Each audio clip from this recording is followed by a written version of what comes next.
know something, Granny? I feel sorry for Mr. Drysdale. Well, that poor man might as well be single with his wife gone all the time.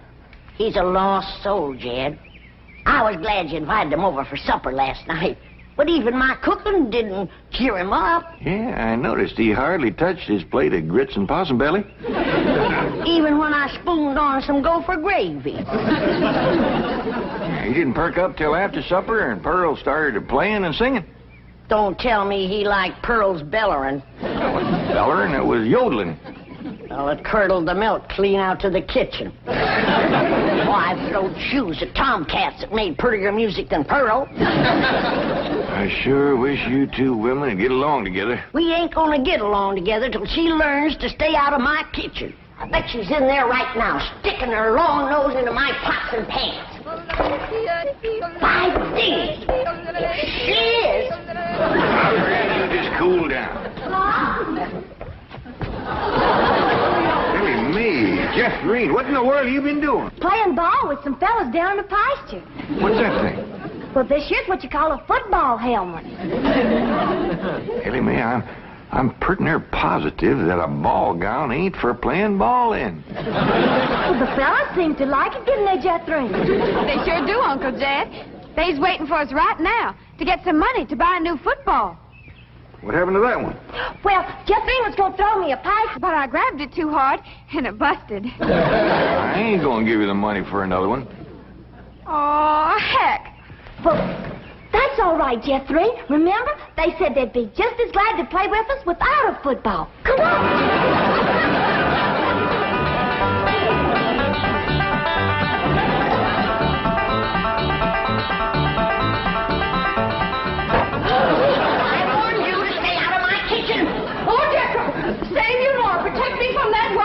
Hold her, Jethro, so I can tackle her. Granny, a thing like that could smart. Put me down, big overgrown foot. Hey, what's going on here? Jethro, put your granny down. Put me down. He was fixing to whomp Ma. I'll whop her. Here, Ma, now it's a fair fight. I'm gonna whomp nobody. Well, then you tell Pearl the next time she sticks her nose in one of my pots, I'm gonna cook it. It is my bounden duty as a mother to supervise the victuals of my growing children. Don't tell me they is still growing. The Clampett side of the family has always been big, strong, strapping folks. It's your family that brought in the runts. Who you call a runt? I think she meant you, Granny. He's about as helpful as a high wind in a prairie fire. Come on, Pearl, you and me's gonna have a talk. Jethro, you stay here and help your granny cool down. Okay, Uncle Jed. Granny, would you rather I held you under the faucet here to cool off, or took you out to the cement pond and ducked you? Try either one, and I'll bash you flatter than a gander's arch. Now, Pearl. Cousin Jed, I know just what you're going to say. You're going to say, Pearl, stay out of the kitchen. You're going to say, that's Granny's kitchen, and it's none of your business. You're going to say, stay in your room where you belong. That's what you're going to say, ain't it? Ain't nothing like it at all. What I was going to say was, it seems to me that a handsome widow woman in the prime of life ought not to be hiding herself in the back part of the house, working over steaming pots and pans and dipping her panty-playing fingers into soapy water and hoarsening up her beautiful singing voice yelling at Granny. That's what I was going to say. Praise be. Why don't I keep my big mouth shut and just listen? You know, Pearl, you got the gift of making music, and I reckon there ain't nothing these city fellas likes better than that.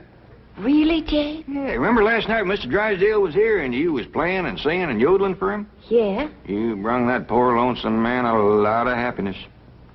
Jed, you ain't agreeing with me, are you? I'll give you my word. Remember that song you sung, The Flowers That Bloom in the Spring, Tra-la? Yeah. Well, you had Mr. Drysdale believing it was spring. No. Yeah. While you was still singing, he went flung open the window, stuck his head out, and started taking deep breaths just like he was really smelling them flowers. Did he like my yodeling? Pearl, he like to went wild. I reckon them city fellas don't get a chance to hear much yodeling. 'Cause when you throwed your head back and cut loose, it really grabbed a hold of him. It did? He gripped the arms of his chair till his knuckles turned white. Then he commenced to rocking back and forth and moaning like he's under some kind of a spell. And his eyes commenced to circling in his head, and real tears run down his cheeks. Before you got done, he was limp as a dish rag. I had to help him to the door. Uncle Jed, I can't seem to do nothing to cool Granny off. Ain't no need to, Jethro. Your pretty, young, piano-playing Ma has decided not to hide herself away out in the kitchen. That's a good idea, Ma, because Granny, she'd find you and whomp you. Well, we'll see about that. Well, you stay out here and practice playing and singing and yodeling. I'll take care of Granny. I wonder if I should have told Uncle Jed that Granny's waiting behind the door with a skillet to whomp the first person that sets foot in her kitchen. Reckon I should have. Jed, I'm sorry. I thought it was Pearl coming in. Granny, you done shortened me. I'll make a poultice for your head right away now, Jed. Right away. I'm telling you, Granny, you don't have to worry no more about Pearl coming in your kitchen. She's going to be spending her time getting herself a husband with her singing and yodeling. Jed, it ain't legal to torture a man into marrying you. You just don't realize the power Pearl's yodeling's got over men. Last night, Mr. Drysdale like to went wild. Pretty near drove me crazy, too. He loved it, Granny. I bet you he's got that yodeling ringing in his ears right now. I can still hear it. An unearthly screeching. Now, Chief, surely it wasn't that bad. Well, I can best describe it as the sound a woman might make if she were having her appendix removed without an anesthetic. Milton, darling. Margaret, I'm so glad to have you back, dear. What a cunning hat, dear. Is it you? Welcome home, Mrs. Drysdale. Thank you. Milburn, I have the most marvelous news. I'm going to a health farm in Arizona. What? Some women were talking about it on the plane. It's terribly chic, quite expensive, and you don't need any willpower. They just force you to be healthy. The doctors are all deliciously mean. But, Margaret, you are healthy. Every doctor in the United States says you're healthy. But, dear, this is different. They reduce you as well. Margaret, if you want to lose weight, just stay home and we'll have dinner at the Clampett's every night. Now, you can't eat the food, but you won't leave hungry. Because Cousin Pearl will yodel your appetite away. But, Milburn, it's so fashionable to go to a health farm. Oh, Margaret, please stay home and run the place for a while. You have plenty of servants. Yes, but we have no one to manage the place. And with both of us away most of the time, the servants are asleep on the job. Well, just hire a good, efficient housekeeper. Oh, yes, just try and find one. Oh, Margaret, please stay home. All right. That's the way you feel. Miss Hathaway.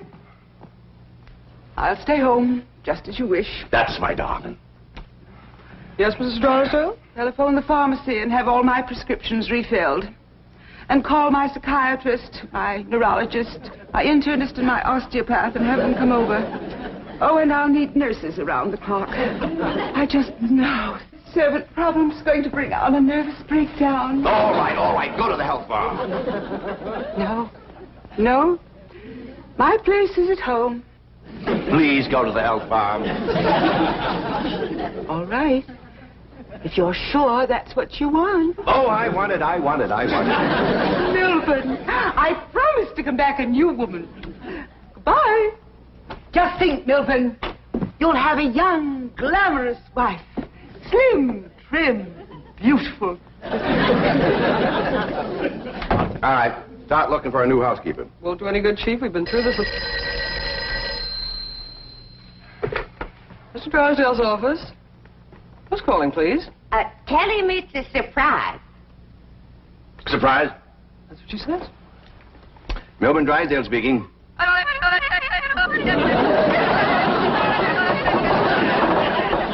What in the world is that? That is Pearl Bodine yodeling. Now, when she comes up for air, tell her I was drafted. Chief, she might be the answer to your housekeeping problem. What? Be nice to her. I'll explain. Hello? Hello? Hello, Mrs. Bodine. How nice to hear your voice again. What are you saying? Mr. Clampett says that Pearl is such an industrious housekeeper that Granny is jealous. She might take over your house and hers and solve both your problems. What about that yodeling? I won't be there. And I defy any servants to sleep on the job with Pearl around. Hello? Hello, Mrs. Bodine. I wonder if I might come over and talk to you for a while. What, talk to me? Well, what about? Well, I think you may be just the woman I've been looking for. Yeah. You take over the running of my house? Well, yes. Come right ahead. Can we say 3 o'clock? Let's say 2.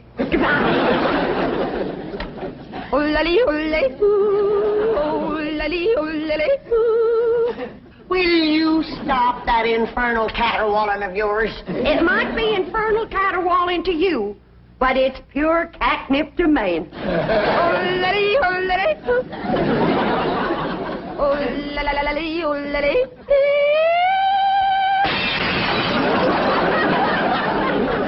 Why, looky there. I hit such a perfect note, it busted the glass. It wasn't your voice that busted the glass. It was your face. We'll see who gets the last laugh when my sweetie comes. What, sweetie? That's for me to know and you to find out.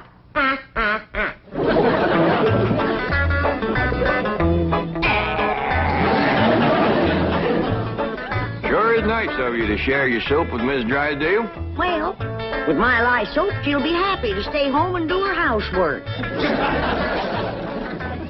Ready? Most powerful batch of soap that you ever made. Just a breeze blowing it back on me on the way over here has got me crying. I make a big soap to do a big job.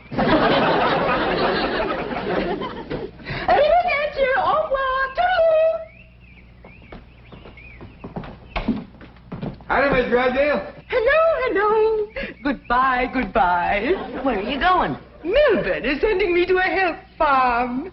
Martin, I'll be loaded. Yes, ma'am. Well, let's fly. Just a minute, Miss Drysdale. Granny and me brung you something. Yeah, honey. Take a good whiff of this. How nice of you. Tell the gardener to spade it in around the rose bushes. Toodaloo. Oh, just a minute, ma'am. Granny and me'd like to talk to you. I haven't time. The sooner I go, the sooner Melbourne will have his new wife. Did you say new wife? Completely new. Young, glamorous, slim, trim, and beautiful. Oh, Martin, did we pack my medicine? 16 bottles, Mrs. Drysdale. Good. Drive on. Toodaloo.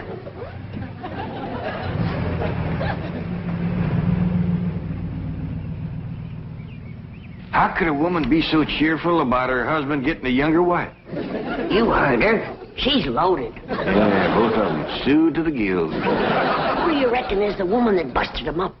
Hard to tell, Granny. There's so many young, beautiful women out here. Yeah, probably one of them glamorous movie stars.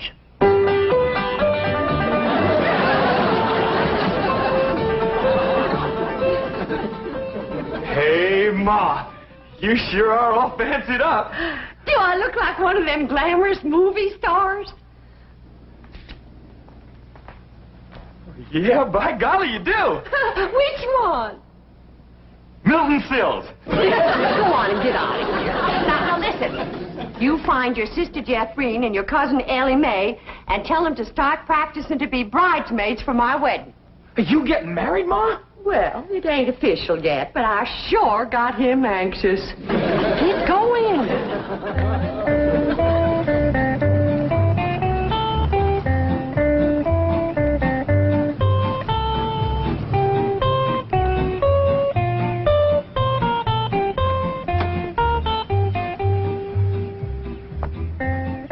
Pick me up in about 15 minutes.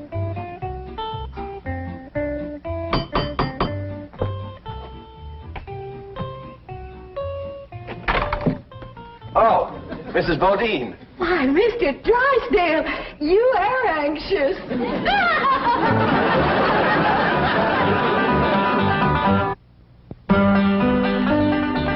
If I'd had a little more notice, I'd have baked your sweet potato pie. It's one of my specials. Oh. Won't you sit down? Thank you. Here, I'll take your hat. Yes, sir, I just love to cook, and I love to sew, and I love to keep house. Yes, I've heard you're an exceptional housekeeper. But I ain't one of them fussy ones. No, sir, not me. I say a man's home is his castle, and it is the duty of a woman to make him comfortable. Oh. Here we go. Yes, a man works hard all day. And when he gets home, he has a right to enjoy himself. Take off his shoes and relax. And listen to some soothing music to calm his jangled nerves. Please, Mrs. Bodine, not like that. Mr. Drysdale, I've got to ask you to keep a grip on yourself. We're all alone in the house. If you want me to keep a grip on myself, I must ask you not to play or sing or yodel. I understand. Kind of makes you go all to pieces. Yes, it does. Well, come on back, and you sit down. Why, Mr. Drysdale, you're perspiring. Why, you got to get relaxed. Well, please. A man can't say what's on his mind unless he's resting easy. Land's sakes. And with that tie and collar choking you, it's a wonder you can talk at all. Oh, Mrs. Bodine, I'll be all right. Really, I will. Mr. Drysdale, you got a hole in your stocking. It's nothing to be ashamed of. When a man ain't got a woman around to care for him, them things is bound to happen. I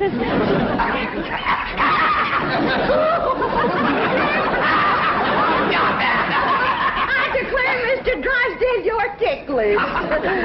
Now, look, I'm gonna let you sit easy, and I'm gonna darn that up before you know it. Oh, Mrs. Bodine, no, really, I can manage. No, I ain't taking orders yet. No, please, give me back my sock. Give me my I know how to handle you.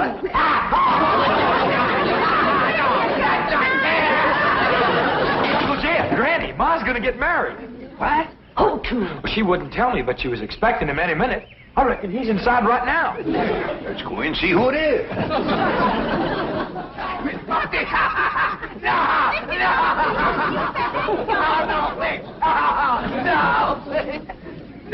No, Mr. Buffy! Mr. Drysdale. I reckon Pearl is a young, beautiful woman that busted up his marriage. What? It's been her singing and yodeling that drove him to it. Mr. Drysdale. Mr. Clafford, it was just, your cousin and I were... Oh, no, we weren't. Jethro, leave the room. Leave the house. Did you have to come back right now? We was just going great. Pearl, what's the matter with you? Man crazy, always was. Mr. Drysdale, get yourself decent. I'll be back to talk to you.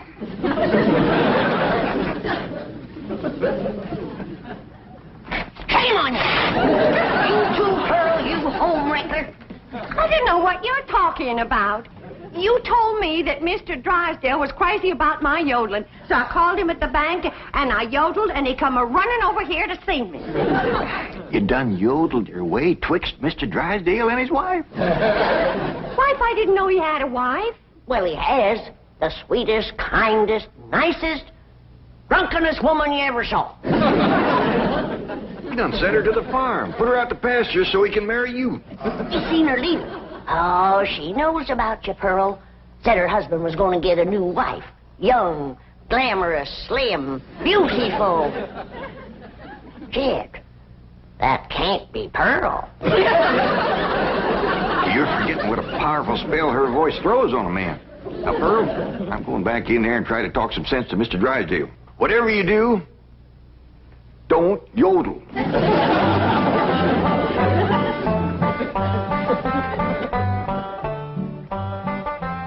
Oh, Mr. Clafford, I'm terribly embarrassed about the picture we must have presented when you came in, but I assure you I wasn't at fault. Yes, your cousin Pearl is one of the most... Yeah, my cousin Pearl admitted that she called you on the telephone and stirred you up. But she didn't know you were going to send your wife away to make room for her. Oh, but I didn't. In the first place, my wife is never home. Second place, if she does come home, there's still plenty of room for both of them. Mr. Drysdale, I hear tell that you folks out here behaves mighty different than we's used to. I know you're carrying a heavy load on account of your wife. But I just can't let my cousin Pearl get mixed up in any kind of goings-on like that. Well, then, if I can't have Pearl, can I have Granny?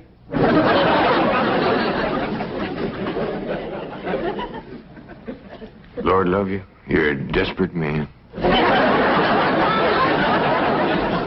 are they saying? How can I hear when you keep pestering me? Oh! Jed told you not to yodel. I was screaming. Hell indifference. What in the world happened to you? We was playing football with some boys. Yeah, and they sure was dumb. Catherine was a-toting the ball, and they kept a-tackling me. Go get cleaned up, both of you. But Jethro says you want us to be bridesmaids at your wedding. Yeah, who you marrying, Aunt Pearl? What's his name, Ma? Puddin' and tame. Ask me again and I'll tell you the same. Now, get upstairs. That's a funny name, Puddin' and Tame. Oh, Ma don't care. She once said she'd marry Humpty Dumpty. Well, I like Jethrine Tame better than Jethrine Dumpty. That poor man in there is so sick of his drinking wife, he is wanting to marry either one of you two. Last one in is an old maid. He's trying to save the marriage, not bust it up, and I think I got an idea that'll do it. Now, I want you two to wait in the kitchen, and when I bring Mr. Drysdale in, I want the two of you. Yes, sir, Mr. Drysdale. Well, both them fine, hard-working, good-cooking, housekeeping women is in the kitchen there. All you have to do is go in there and take your pick. Oh, this is marvelous of you. Nobody knows. Oh, no. And they took the pledge.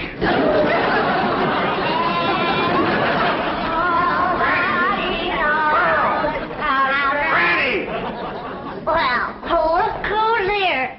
It's old Jed himself. And there's Beverly, baby. You fellas want to dance? Come on, let's have a little dance. Come on now. You can't dance with her. Why not? It's all downhill. Take your pick now, Mr. Drysdale, while I can still walk over to your house. Oh, he's gonna pick me. Ain't you, sweetie Milby? Oh, no, he ain't. He's gonna take me, ain't you? He gets your banker grabbing hands off of him. Will you shove it, fella? Will you shove it, huh? I'll show you. Shove it there.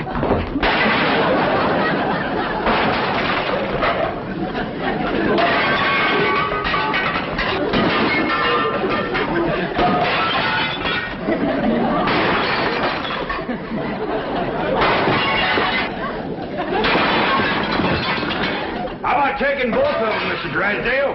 No, thanks. You done it, girls. Bless you both. Pearl, you were just great. So with you, Granny, darling. Together, you saved that man's home and you saved his marriage. Now, don't it give you a good feeling? Yeah. Well, I'm kind of winded. I think I'll go upstairs and rest. Call me when lunch is ready, Granny. Oh, now, just a minute, Pearl, honey. We got a lot of mess to clean up here. Granny, darling, you give me strict orders to stay out of your kitchen. Remember? Why, you low down